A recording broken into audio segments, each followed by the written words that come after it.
নমস্কার বন্ধুরা, welcome to শখের রান্নাঘর। শখের রান্নাঘরে তোমাদের সকলকে স্বাগত জানাই। আজকে আমার রেসিপি বেগুনের ঝাল। তাহলে বেগুনের ঝাল বানানোর জন্য সবার প্রথমে আমি নিয়ে নিয়েছি বেগুন, আর তাতে দিয়ে নেব স্বাদ মতো নুন আর সামান্য হলুদ গুঁড়ো।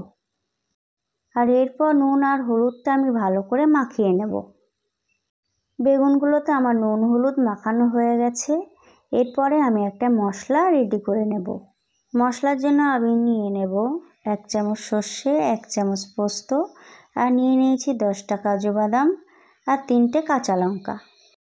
এরপর আমি 10 মিনিট ভিজিয়ে রাখবো, তারপরে আমি পেস্ট করে নেব। এরপর নুন হলুদ মাখানো বেগুনগুলো আমি লাল লাল করে ভেজে তুলে নেব। এই বেগুনের ঝালটা গরম ভাতে দুর্দান্ত লাগে খেতে, তোমরা কিন্তু একবার অবশ্যই ট্রাই করবে। বেগুনগুলো আমি সব ভেজে নিয়েছি। এরপরে আমি সব বেগুনগুলো তুলে নেব।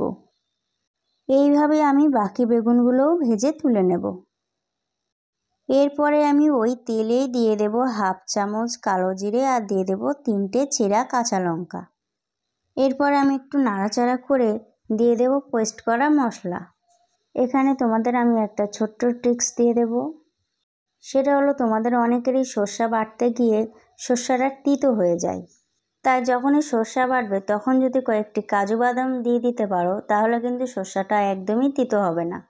তো আমি পেস্ট করা সর্ষেটা দিয়ে দিয়েছি কড়াইতে, আর দিয়ে দেব সামান্য একটু হলুদ গুঁড়ো।